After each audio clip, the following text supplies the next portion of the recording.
지난 3일 국토교통부의 운항 허가를 받지 않은 채 필리핀과 세부행 항공권을 판매해 소비자 피해가 발생한 것으로 드러났습니다. 새 정부 출범이 코앞으로 다가왔습니다. 새 정부의 부동산 규제 완화 기대감에 서울 아파트 매수 심리가 회복세를 보이고 있습니다.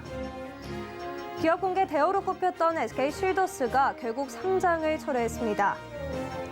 부진한 증시 흐름 속에서 네이버와 카카오가 52주 신저가를 경신하며 이른바 국민주에서 근신주로 전락했습니다. 생 경제 라이브 출발합니다.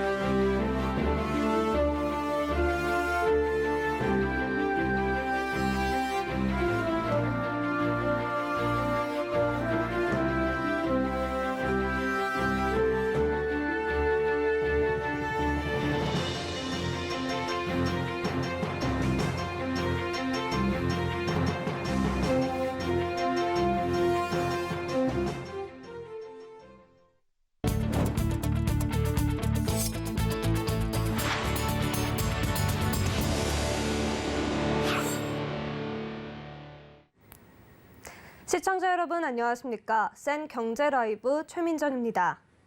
티웨이 항공이 코로나19 팬데믹이 한창이었던 지난 3월 국토교통부의 운항 허가를 받지 않은 채 필리핀 세부행 항공권을 판 것으로 드러났습니다. 일부 소비자는 피해를 호소하고 있는데요. 어떤 사연인지 장민선 기자가 알아봤습니다.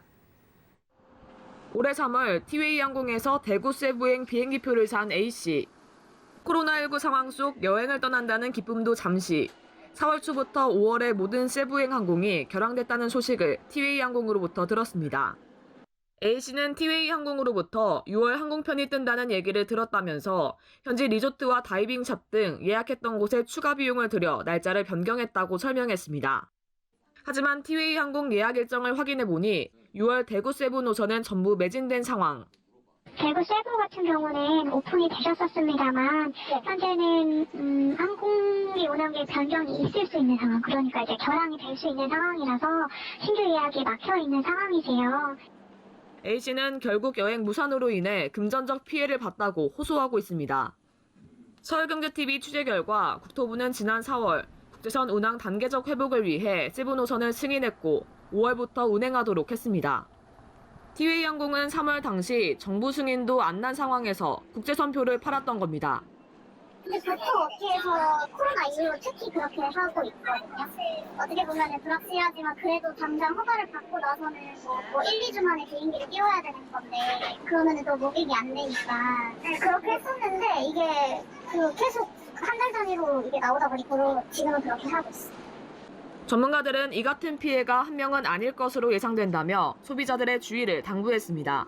서울경제TV 장민선입니다.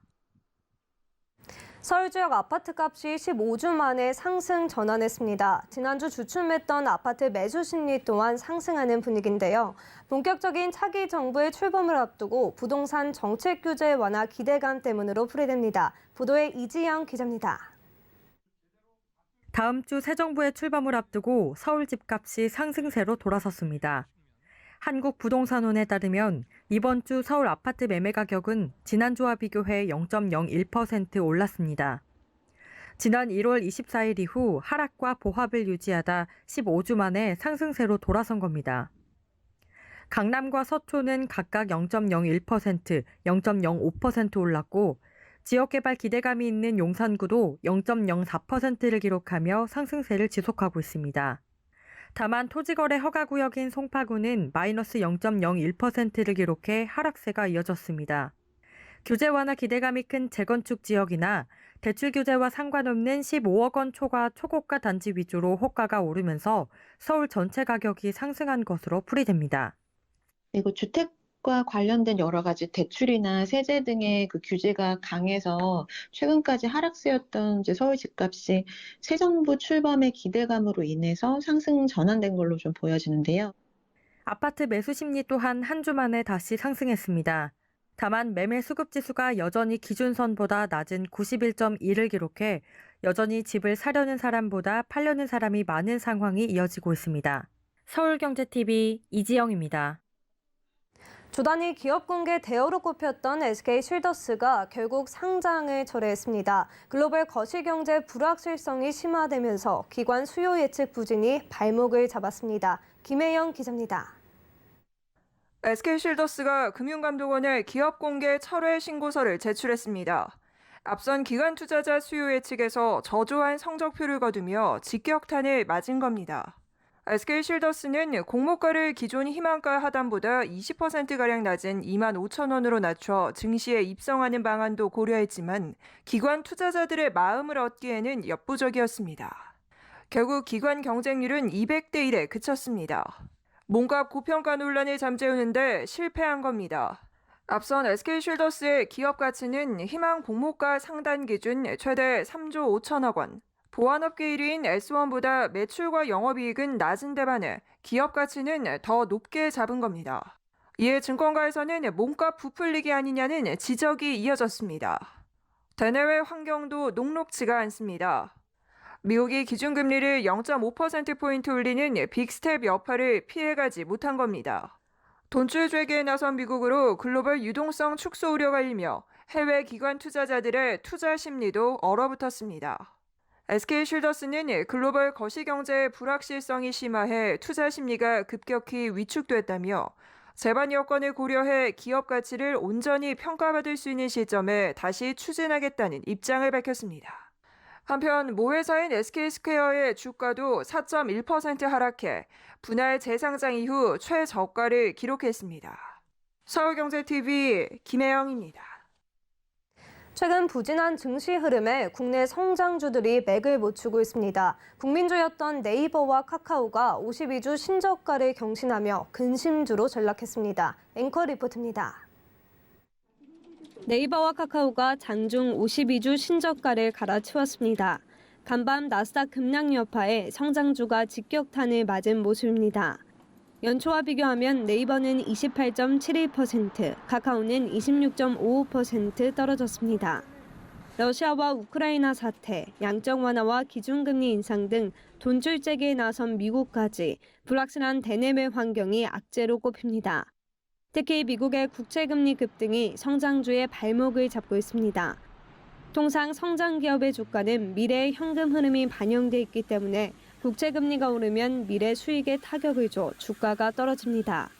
이와 함께 네이버와 카카오의 1분기 성적표 역시 시장 전망치에 미치지 못하며 성장세가 꺾이는 것 아니냐는 우려도 일고 있습니다. 그러나 증권업계는 하반기부턴 주가가 반등할 수 있을 것이라며 긍정적인 전망을 내놨습니다. 하반기에 다시 시장의 관심이 성장률 측면으로 옮겨 올 거다라고 저는 생각을 하고 있고 그 안에서 인터넷이 관심을 받을 수 있고 또 한 발 더 나아가서 한국 인터넷 기업들이 경쟁사들 대비 좀 낮다. 그래서 주가 반등할 수 있을 거다 저는 이렇게 생각하고 있습니다. 한편 네이버와 카카오는 오늘 각각 3.55%, 5.28% 하락 마감했습니다. 서울경제TV 최민정입니다. 지난 4일 미국 연방공개시장위원회 회의에서 기준금리를 0.5%포인트 인상하겠다는 결정을 내렸습니다. 이에 이번 주 코스피는 국내 기업들의 호실적 발표에도 뉴욕 증시가 폭락하자 지속적으로 내림세를 보였는데요. 한 주간의 증시 흐름 윤혜림 기자입니다. 미국 연방준비제도가 22년 만에 기준금리를 한 번에 0.5%포인트 올리는 빅스텝을 단행했습니다. 연준은 오는 6월 1일부터 양적 긴축을 개시하기로 했으며 초반 3개월은 국채 300억 달러와 주택저당증권 175억 달러로 시작해 상한을 늘려갈 예정이라고 밝혔습니다. 금리 0.75%포인트 인상안에 대해서 제롬 파월 미국 연준 의장은 적극적으로 고려하는 것은 아니다라며 선을 그었으며 우려보다 덜 매파적인 발언에 시장은 안도하는 모습을 보였습니다. 하지만 2번 이상의 빅스텝 인상이 남았다는 우려에 미국채 10년물 금리가 3.1%를 웃돌자 성장주 중심으로 매물이 나타나며 간밤 뉴욕 3대 증시는 모두 급락했고 이 중 나스닥은 5% 떨어진 채 마감했습니다. 이에 코스피는 한 주간 1.88% 내린 2644.51포인트에 코스닥은 2.19% 내린 884.22포인트에 거래를 마쳤습니다. 한 주간 수급 동향을 살펴보면 코스피는 외국인과 기관이 매도한 가운데 개인이 매수했고 코스닥 역시 외국인과 기관이 매도, 개인이 매수한 것으로 나타났습니다. 이번 주 증시에선 미국 천연가스 가격이 14년 만에 최고치를 기록한 데 이어 국내 전기가스 수도물가 상승률 역시 4년 7개월 만에 최고치를 기록하자 관련주들이 일제히 오름세를 보였습니다. 다음 주 증시에 대해서 김영환 NH투자증권연구원은 주식시장의 가장 큰 우려였던 연준의 긴축 강도에 대한 불확실성은 완화됐지만 물가 상승세가 둔화된다는 뚜렷한 신호가 필요하다며 당분간 미국 장기국채 금리 하향 안정에 따른 인터넷, 2차 전지 등 퀄리티 성장주 강세를 예상한다고 조언했습니다. 서울경제TV 윤혜림입니다. 한국은행 기준금리 인상 이후 5대 시중은행과 저축은행에 이어 인터넷은행도 예적금 금리 인상에 동참했습니다. K뱅크는 오늘 코드K 정기예금을 포함한 5대 수신 상품에 대해 금리를 최대 0.4%포인트 올린다고 밝혔습니다. 상품별 가입 기간에 따라 연 2.6%에서 최대 3.1%까지 금리를 받을 수 있게 됩니다. 카카오뱅크는 이보다 앞선 지난 4일 예적금 금리를 0.4%포인트 인상해 제공키로 했습니다. 카카오뱅크 역시 상품과 가입 기간에 따라 연 2.7%에서 최고 3% 금리를 받을 수 있습니다.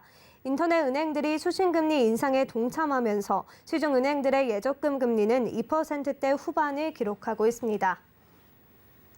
금융결제원은 오는 9일부터 전자어음 발행 의무 대상 범위가 자산 총액 10억 원에서 5억 원 이상으로 확대된다고 오늘 밝혔습니다. 이번 대상 확대에 따라 어음 거래 시 전자어음으로 발행해야 하는 대상 기업은 29만 곳에서 40만 곳으로 늘어납니다. 전자어음은 종이어음 역기능을 최소화하고 어음제도 활용성을 높이기 위해 2005년 도입된 기업결제 수단으로 현재 18개 은행이 취급하고 있습니다. 지난해 전자어음 결제 규모는 162만 건으로 전체 금액 967조 원으로 집계됐습니다. 금융결제원은 전자어음 발행 의무 확대로 어음 거래 안전성과 거래 투명성이 강화될 것으로 기대한다고 말했습니다. 온라인 플랫폼과 바이오 헬스, 핀테크 등 우리나라 3대 신산업의 경쟁력이 각종 규제 탓에 발목을 잡혀 있다는 진단이 나왔습니다. 한국경영자총협회는 오늘 발표한 우리나라 주요 신산업 규제 개선 방안 보고서에서 과도한 규제로 인해 우리나라 신산업의 경쟁력이 점점 뒤처지고 있다고 분석하면서 선제적인 규제 개혁을 통한 혁신 환경 조성이 필요하다고 강조했습니다.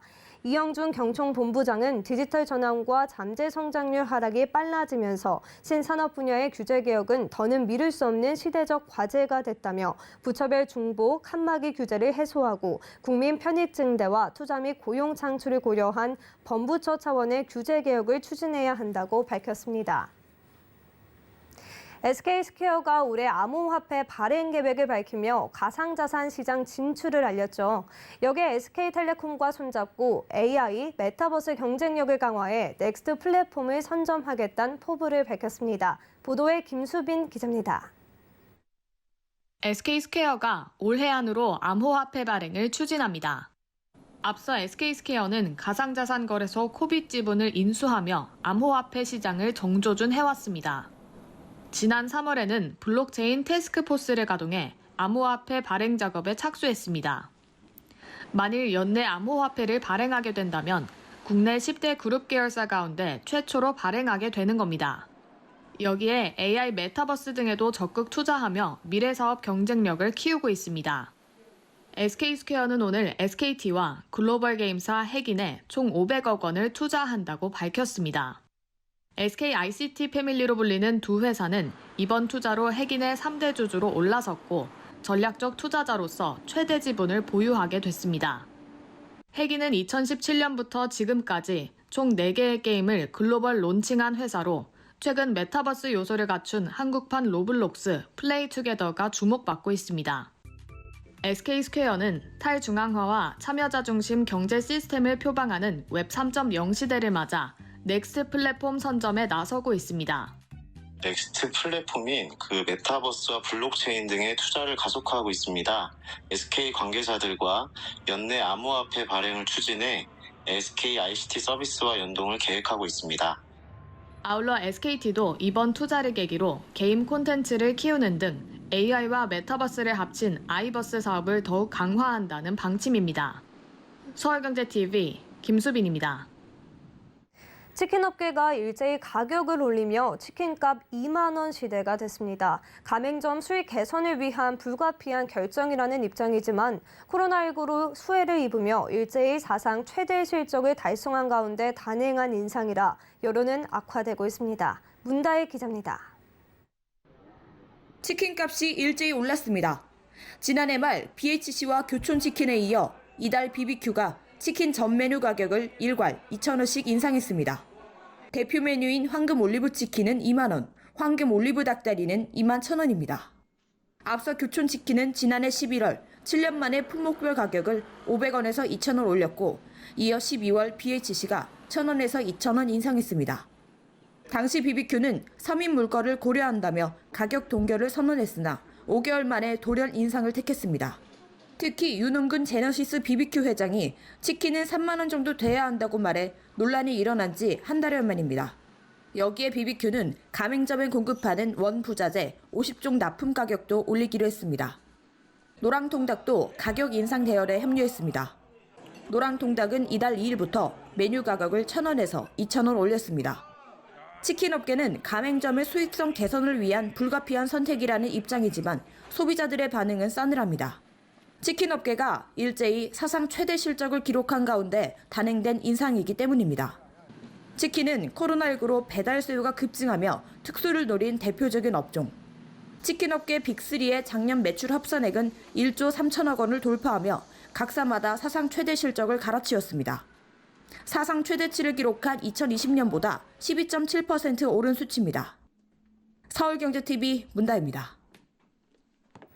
삼성전자와 LG전자가 미국 환경청과 에너지부가 주관하는 2022 에너지스타상에서 나란히 최고상을 수상했습니다.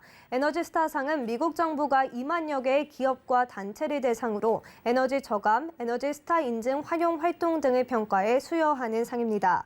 삼성전자는 제품과 사업장의 에너지 효율 제고 성과를 인정받아 제조사 부분에서 지속가능 최우수상을 9회째 수상했습니다. 에너지 관리 부분에서도 본상인 올해의 파트너상을 받았습니다. LG전자도 지속가능 최우수상을 수상했습니다. 지난해 북미에서 냉장고, 세탁기 등 에너지 효율이 뛰어난 에너지스타 인증 제품을 1분마다 10개씩 판매하는 기록을 세우기도 했습니다. 이 외에도 혁신적인 에너지 절감 기술이 적용된 제품에 수여하는 첨단 기술상도 받았습니다. 세계적인 팝 가수 존 레전드가 미국 캘리포니아 나파밸리에서 LG 시그니처 와인 셀러를 소개하는 시간을 가졌습니다. LG전자는 LG 시그니처 브랜드 홍보대사인 존 레전드가 최근 미국 캘리포니아 나파밸리에서 열린 와인 행사에 참석해 LG 시그니처 와인 셀러를 소개했다고 밝혔습니다. 이번 행사에서 존 레전드는 LG 시그니처 브랜드와 협업해 만든 한정판 최고급 와인을 선보였습니다. 이와 함께 와인의 온도와 습도를 최적의 상태로 유지해주는 LG 시그니처 와인 셀러의 기술을 소개하기도 했습니다.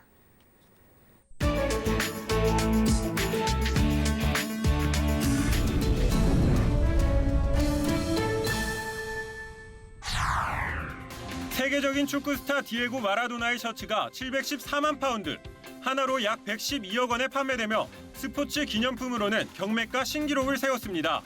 마라도나는 1986년 멕시코 월드컵 잉글랜드와의 8강전에서 등번호 10번을 달고 뛰었습니다. 후반 6분, 마라도나는 일명 신의 손 골로 알려진 득점을 했고 아르헨티나가 앞서가기 시작했습니다. 마라도나는 같은 옷을 입고 4분 후 자신의 진영부터 상대골까지 단독 드리블을 해 추가골을 넣었습니다.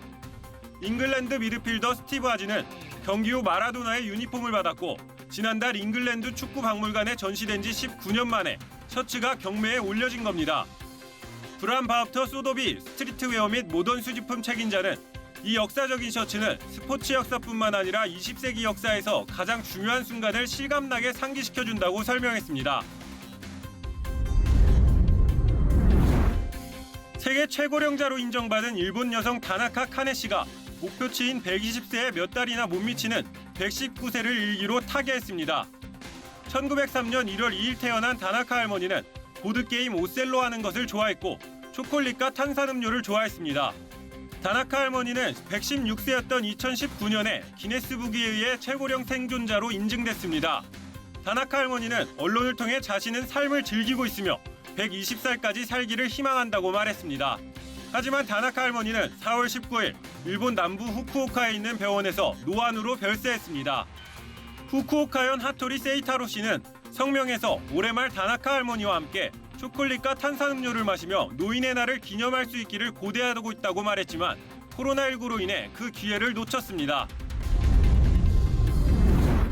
한 남자가 샌프란시스코에 위치한 60층 높이의 건물을 오르고 있습니다. 도시에서 가장 높은 건물을 마치 스파이더맨처럼 자유자재로 올라갑니다. 탑을 오르는 남자는 자신을 프로라이프 스파이더맨이라고 부르는 22살의 낙태반대 운동가인 외종 대샹입니다. 대샹은 지역 언론사와의 인터뷰에서 많은 사람들이 제가 건물을 오르는 것을 보고 나한테 관심을 갖는다면 내가 하는 말에 귀를 기울일 것이라고 생각했다고 말했습니다. 샌프란시스코 경찰국 대변인은 대샹은 불법 침입과 체포에 저항한 혐의로 체포에 기소했다며 대샹은 이날 석방했다고 설명했습니다. 대샹은 낙태 반대 단체들을 위한 기금을 모으기 위해 한 달 동안 탑을 오를 계획이라고 말했습니다. 또 낙태 반대 자선 단체를 위한 모금과 함께 대샹의 주된 목표가 워싱턴 DC에 기반을 둔 산부인과 의사들에게 관심을 끄는 것이라고 말했습니다. 지난 일요일 코로나 제한으로 인해 2년 동안 진행되지 못한 부활절 계란 던지기 행사가 돌아왔습니다. 호르하우젠 계란 던지기 행사입니다. 올해로 34회째를 맞은 행사는 사람들이 형형색색의 달걀을 초원에 깨지지 않게 던져 넣어야 하는 방식으로 진행됩니다. 사람들은 행사에 열성적으로 참여했습니다. 슈미트 호르하우젠 시장은 사람들이 다시 야외로 이동하고 싶어 하지만 다른 사람들과 함께 있고 싶어 하는 것을 볼 수 있다며 많은 우크라이나 난민들이 참여하고 있다고 말했습니다. 러시아와의 전쟁이 시작된 이래로 독일은 우크라이나인 30만 명 이상을 입국시킨 것으로 기록하고 있습니다. 오클라호마시티 남동쪽 세미놀 시내에서 파괴된 건물과 잔해들이 흩어져 있습니다. 지난 4일 오클라호마주 전역에 발생한 토네이도가 핥히고 간 흔적이 항공 카메라에 고스란히 담긴 겁니다. 토네이도를 동반한 악천 후에 송전선과 나무들이 쓰러졌고 약 14,000여 명의 사람들이 정전으로 고립됐습니다. 토네이도 예보센터는 이번 토네이도는 오클라호마주 중부와 남서부 일부 지역을 위협할 것으로 보이며 세미놀 시내의 피해는 앞으로 있을 토네이도 예보의 일부분이라며 주의를 당부했습니다.